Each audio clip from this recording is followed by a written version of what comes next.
Mais est-ce que pour autant, parce que Dieu nous protège, parce que Dieu nous garde, que nous n'allons pas respecter les mesures sécuritaires?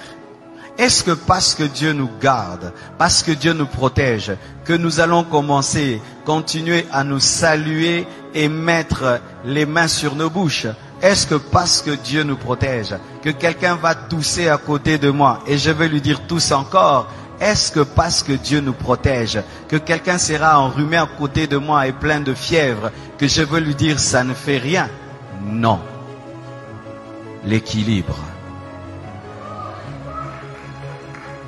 Je n'ai pas peur de la mort. Je n'ai pas peur de la maladie, mais je ne dois pas tenter Dieu. La Bible dit que vous boirez des breuvages mortels et vous ne mourrez point. Mais est-ce que pour autant tu vas prendre le poison? Si par mégarde on t'empoisonne, Dieu te protège. Mais si tu sais que le plat est empoisonné, tu ne le prends pas. C'est pourquoi nous devons, malgré que nous sommes des chrétiens, respecter les mesures sécuritaires. On ne se salue plus avec les mains. Amen. Nous devons, malgré que nous sommes des chrétiens et que nous n'avons pas peur, nous ne devons pas tenter Dieu. Amen. Nous devons. Alors nous ne devons pas nous moquer de ces églises. Nous entendons en Europe, elles ont fermé. Ah, le pasteur n'a pas la foi. Le pasteur n'a pas la foi. Le pasteur n'a pas la foi. En Europe, il y a des gens qui ont été contaminés à l'église. Il y a des prédicateurs qui ont été contaminés. Il y a des familles de pasteurs qui ont été contaminées. Ce n'est pas parce que tu es chrétien que tu es fou. Amen. Ce n'est pas parce que tu es chrétien que tu sais qu'à l'école il y a des enfants malades. Toi aussi tu envoies tes enfants. Ce n'est pas parce que tu es chrétien que tu es médecin que tu ne vas pas porter le cache-nez. Ce n'est pas parce que tu es chrétien que tu ne vas pas laver les mains. Ce n'est pas parce que tu es chrétien que tu ne vas pas veiller sur ta santé. Sinon il ne faut pas manger. Dieu va te nourrir. Il ne faut pas te laver. Dieu va te laver. Amen. Alors mes frères, ne tombons pas dans la folie. Ayons la foi. Amen. Même Jésus, quand on voulait le tuer avant le temps, il fuyait. Jésus fuyait la mort quand ce n'était pas le temps de mourir. Il n'a pas dit, je suis le crucifié, tuez-moi. Non, quand il était bébé, il a fui la mort. On l'a amené en Égypte. Chaque fois qu'on voulait le tuer avant le temps de Dieu, Jésus évitait, il fuyait. Mais quand le temps est venu, il a accepté la mort. Et la Bible dit ceci, soyez simples comme des colombes, prudents comme le serpent. Donc si demain on nous dit qu'il faut respecter un maître, tu respectes un maître. Amen. Si demain on dit, eh ben maintenant il y a des millions de personnes, même au Congo, les églises ferment, on ferme.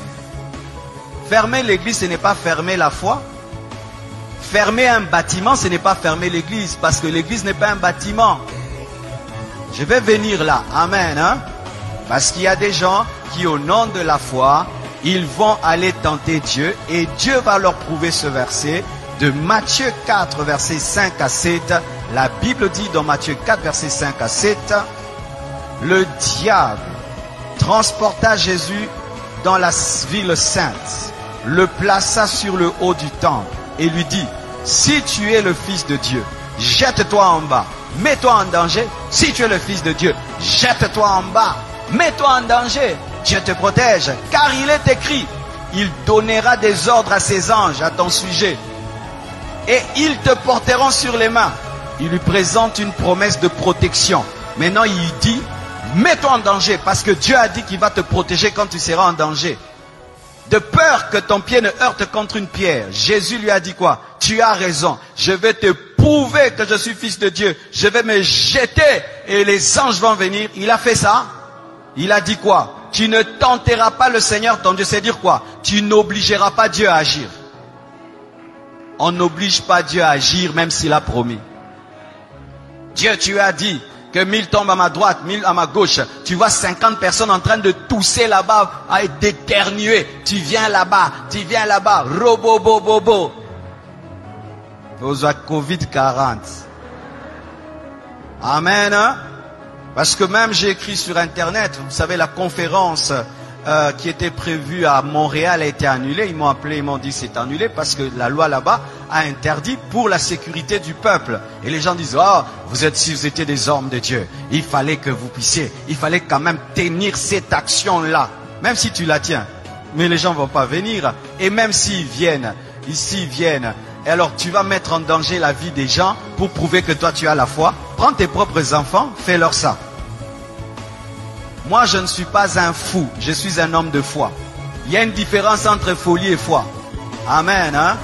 Alors mes frères et sœurs, Jésus ne s'est pas jeté parce que Dieu a dit qu'il allait le protéger. Mais si on le poussait, Dieu allait le protéger. Mais là on ne l'a pas poussé. C'est-à-dire tu te retrouves dans un endroit et tu as mis toutes les mesures, mais tu touches sur un poignet. Et il y avait quelqu'un qui a laissé là le Covid. Toi tu touches, tu ne savais pas. Et puis tu mets là, Dieu te garde. Mais si Dieu te dit attention, le poignet est sale, prends vraiment l'alcool, lave. N'aimez pas le sang de Jésus, lave. Le sang de Jésus agit quand tu ne sais pas. Mais quand tu sais, utilise l'intelligence et la connaissance. Vous entendez cet équilibre, hein? Alléluia. Sinon tu vas aller au ciel avant. Amen. Je suis allé dans un hôpital, je trouvais un frère de l'église, il avait un cache-nez. Je vais dire, frère, tu manques la foi? Non, il a la foi, Mais est-ce que parce que tu as la foi, tu n'as pas porté des chaussures? Pourquoi vous portez les chaussures? Pas seulement parce que c'est beau, pour ne pas marcher sur le feu, ne pas marcher sur la saleté, ne pas marcher sur des épines, ne pas marcher sur des pierres qui font mal. Mais comme tu es chrétien, marche pieds nus, parce que Dieu va te protéger, tu ne vas pas te blesser. Tu as le zèle de l'évangile. Tu as les chaussures, le zèle de l'évangile. Amen. Hein? Donc, vous ne devez pas tomber dans une fausse foi qui est en soi tenter Dieu. Amen.